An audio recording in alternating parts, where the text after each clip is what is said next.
अफगानिस्तान के डेलीगेशन और इंडिया के डेलीगेशन काबुल के अंदर मिले हैं और उन्होंने कहा कि आने वाले टाइम के अंदर कुछ उन्होंने प्लानिंग्स की हैं। इंडिया क्यों इतना इंटरेस्टेड है अफगानिस्तान के अंदर इन्वेस्टमेंट करने? सुनते जाइए। भारत ने एक बहुत बड़ा गेम खेल दिया है। सुनते जाइए। पाकिस्तान फारिग हो चुका सुनते जाइए। और बहुत जल्द बिल्कुल ही साइड लाइन होने वाला है। सुनते जाइए। अफगान तालिबान ने $35 मिलियन की इन्वेस्टमेंट का ऐलान किया चाबहार पोर्ट पर। सुनते जाइए। देखिए, मिस्टर जेपी सिंह हैं और जेपी सिंह साहब हैं जॉइंट सेक्रेटरी पाकिस्तान, अफगानिस्तान और ईरान के। ये मिनिस्ट्री ऑफ एक्सटर्नल अफेयर्स के हैं, भारत के हैं। ये पहुंचते हैं अफगानिस्तान। बिलियन ऑफ डॉलर्स पहले इन्वेस्टमेंट कर रखा है, फैक्ट्रीज वहां पर लगाई हैं और अफगानिस्तान की टाइम टू टाइम जब जरूरत पड़ी है हमने अड्डे दिए अफगानिस्तान के अगेंस्ट, लेकिन इंडिया ने अड्डे नहीं दी। तुम्हारा भाई है। सुनते जाइए। आपको बताते चले कि चाबहार पोर्ट वो पोर्ट है जिसका इंडिया और ईरान ने मिलकर जो है इसके ऊपर काम किया है और आज जो है अफगान तालिबान इंडिया के साथ ट्रेड करने के लिए चाबहार पोर्ट को यूज करेंगे। क्या वजूहत है कि अफगानिस्तान के लोग बहुत लॉयल है इंडिया के साथ? मेरे ख्याल में इसकी वजह यही हो सकती है कि अफगानिस्तान को चूंकि पाकिस्तान से नफरत, भारत ने $3 अरब से ज्यादा इन्वेस्टमेंट वहां पे करी है। सुनते जाइए। आज की तारीख में भारत क्या कर रहा है? भारत को सेंट्रल एशिया जाना होता है, कहीं भी जाना होता है अफगानिस्तान, भारत पाकिस्तान से थोड़ा ना जाता है। पाकिस्तान से बात करी थी। अमन की तरफ कदम बढ़ाना एक बेहतरीन अमल है जो कि खित्ते के लिए बहुत ही मुफीद साबित होगा, मगर ये नहीं हो सकता कि उन्होंने किसी भी पाकिस्तानी पोर्ट को यूज नहीं किया। सुनते जाइए। तालिबान अपनी इकोनॉमी को ग्रो करना चाहते हैं और इसके लिए उन्हें सिर्फ और सिर्फ इंडिया की जो है सपोर्ट। दोस्तों, एसपी न्यूज़ 91 में आपका स्वागत है। दोस्तों भारत ने बहुत बड़ा खेल कर दिया है। मैं आपको बता दूं कि अफ़गान और जो ईरान और अफ़गान और भारत के बीच में जो पोर्ट है चाबहार पोर्ट, उस पर तालिबान ने $35 बिलियन का इन्वेस्टमेंट करने की जो है अपना प्रस्ताव पास कर दिया है और ये मीटिंग भी हो चुकी है। मैं आपको बता दूं कि तालिबान जो कि ग्वादर पोर्ट से अपना व्यापार करता था, अब पाकिस्तान ने उसके साथ में, जब पाकिस्तान में फूड क्राइसिस आया तो तालिबान के जो ट्रक वगैरह आते थे वहाँ पर उनको रोक लिया जाता था।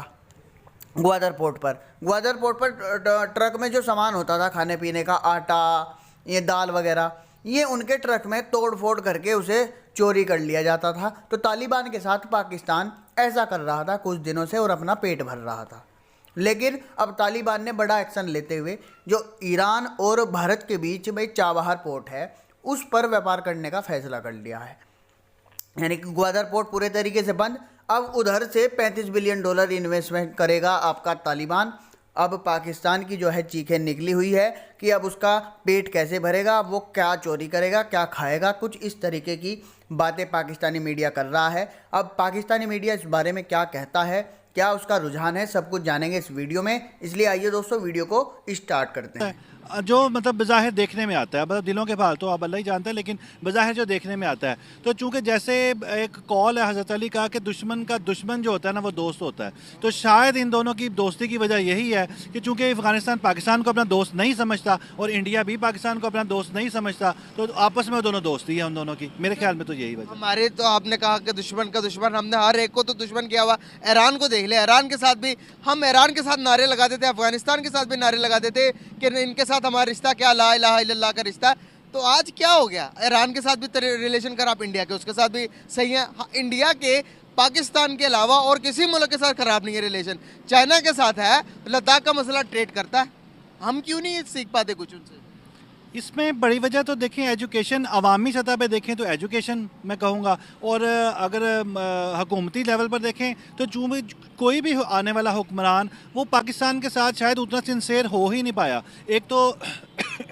एक तो हुक्मरान और हमारी जो स्टैब्लिशमेंट है उनकी आपस में नहीं बनती, चूँकि फ़ौज है, मतलब जो आर्मी है हमारी, उसकी वो तो चाहती नहीं कि इंडिया के साथ सुलह हो, और जो कोई हमारा हुक्मरान आता है जो इंडिया के साथ हाथ मिलाने की कोशिश करता है तो वो आर्मी और उसकी आपस में खटपट शुरू हो जाती है।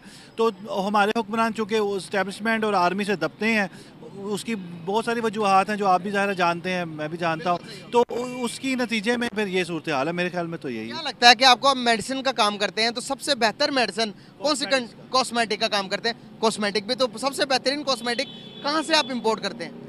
बेहतरीन कॉस्मेटिक्स ये है कि मलेशिया की है वो अच्छी है, यूके की, अमेरिका की जो इंपोर्टेड है अच्छी है। आर्मर मैन्युफैक्चरिंग सबकी तकरीबन चाइना में ही होती है सभी की, और लेकिन फार्मूलाज हैं जो जैसे आईफोन भी है तो वो भी चाइना में मैन्युफैक्चर होकर आता है, लेकिन पीछे से ब्रांड कैलिफोर्निया अमेरिका का है। तो इसी तरह से, और जो मेड इन पाकिस्तान है वो कह लें कि सबसे कम क्वालिटी की है। इंडिया के भी यूज़ करते हैं? इंडिया की भी यूज़ करते हैं। इंडिया की भी जो कॉस्मेटिक्स है बहुत अच्छी है, बहुत अच्छी है। बहुत अच्छी है। तो पाकिस्तान वहाँ पर अगर मैं बात करूँ तो अभी तो इंपोर्ट एक्सपोर्ट पर बैन लगा हुआ दोनों मुल्कों के दरमियान, तो भी इंडिया के प्रोडक्ट कहाँ से लेते हैं? मुख्तलिफ लोग हैं ज़राए से लेकर, तो मैं खुद तो ज़रा हाँ दुबई से आती हैं, जो भी तरीके से मतलब ले आते हैं लोग, सिंगापुर से, दुबई से, इन ममालिक से आ जाती हैं पाकिस्तान में। दुबई पड़ती ज़्यादा। होंगी? हाँ महंगी तो पड़ती हैं, जैसे डॉलर का रेट इंक्रीज़ होता है इस तरह उन सब का भी इंक्रीज़ हो जाता है। डॉलर का कम होता है तो फिर उनका कम हो जाता है थोड़ा सा। अगर हम डायरेक्ट बॉर्डर खोल कर ट्रेड करें तो आपको नहीं लगता कि ये कितनी अहमकाना बात है कि दुनिया की 5वीं बड़ी मईशत के साथ हमने तल्लुकात ख़राब कर रखे हैं और ट्रेड भी नहीं कर रहे?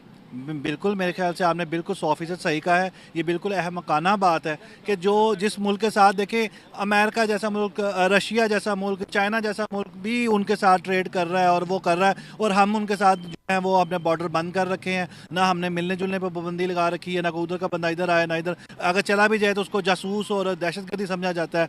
तो ये एक बहुत बड़ा सवालिया निशान है कि जो कि मैं समझता हूँ कि इसी वजह से हम बहुत पीछे हैं। हमें सुलह की तरफ जाना चाहिए, ना कि जंगो जदल की तरफ जाना चाहिए। एक कौमें, दो मुल्क एक ही टाइम, 600 बिलियन डॉलर्स का रिजर्व है, हमारे पास टोटल 7 बिलियन डॉलर्स हैं।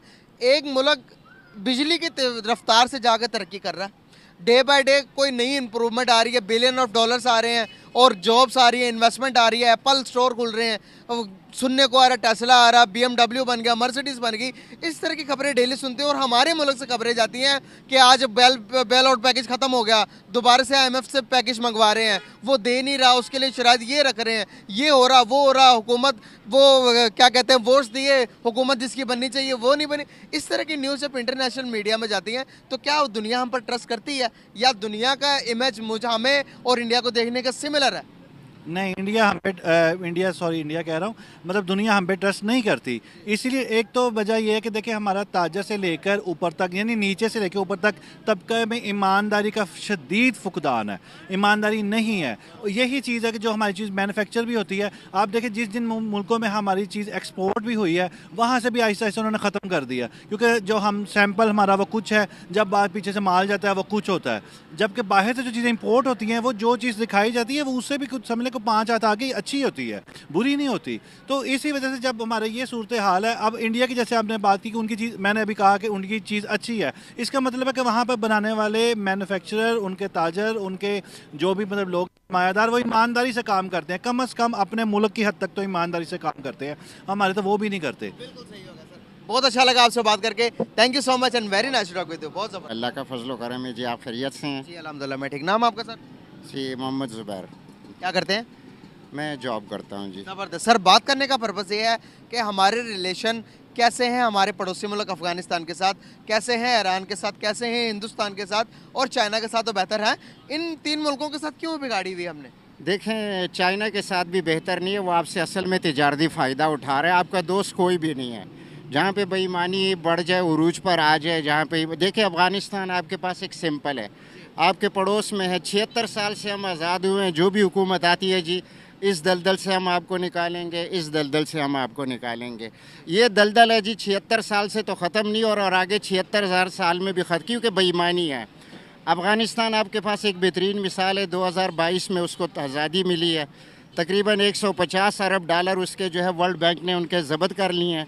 उसके बावजूद उसकी मईशत देखें आज किस सिमत में जा रही है, उसकी वजह यह है कि ईमानदारी है। आप हमारे साथ पड़ोसी ममालिक देखें, उनकी आबादियाँ देखें, उनमें वज़रा के तादाद देखें, और आप पाकिस्तान एक छोटा सा मुल्क है, दुनिया से कर्ज़े मांग मांग के, और देखें हमारे यहाँ पे वज़रा की कितनी तादाद है। तो ये दे है कि हमें मुखलिस लोगों की ज़रूरत है, और सबसे बड़ी बात यह है कि जहाँ पे शरीयत और कुरान का कानून होता है तो वहाँ पे हालात ठीक होते हैं। अफ़गानिस्तान हमारे पास एक मिसाल है। जमहूरियत भी यहाँ पे सही नहीं है, जमहूरियत बस नाम की जमहूरियत है। बस हमें अल्लाह रब्बुल इज़्ज़त इन हुक्मरानों को हिदायत दे, और अगर हिदायत नहीं है तो अल्लाह रब्बुल इज़्ज़त हमें इनसे छुटकारा नसीब फरमाए जी। सही होगा सर। बात यहाँ पर मैं कट कर रहा हूँ, उसके लिए सॉरी। डेलीगेशंस की बात करूंगा, अफगानिस्तान के डेलीगेशन और इंडियन डेलीगेशन मिलकर अभी काबुल के अंदर उन्होंने एक एग्रीमेंट करने जा रहे हैं आगे कि भाई आने वाले नेक्स्ट टाइम के अंदर हम यहाँ पर पहुँचेंगे। इंडिया ने अफगानिस्तान के अंदर बिलियन ऑफ डॉलर्स की पहले ही इन्वेस्टमेंट कर रखी है। जहाँ पर अफगानिस्तान को ज़रूरत होती है गंदम की इमदाद की, जब ज़रूरत हुई इंडिया पेश हुआ। लेकिन अफगानिस्तान क्या वजूहत है हम पर ट्रस्ट नहीं करता, क्या वजूहत है कि इंडिया उस पर इतना इंटरेस्टेड है, इन्वेस्टमेंट पे इन्वेस्टमेंट कर रहा है? देखिए अफ़गानिस्तान अभी आज़ाद हुआ लेकिन वो किसी से मांगता नहीं है। हमारे हुक्मरान जब भी किसी मुल्क के दौरे पे जाते हैं तो उनको यही डर लगा रहता है कि ये मांगने आ रहे हैं। सबसे बड़ी बात यह कि हमें मुखलिस जो है ना क़ियादत चाहिए। ये जो हमारे जितने भी हुक्मरान हैं या जो बड़े बड़े यहाँ पे लोग हैं, ब्यूरोक्रेट्स हो गए, ये इस मुल्क के साथ मुखलिस नहीं है।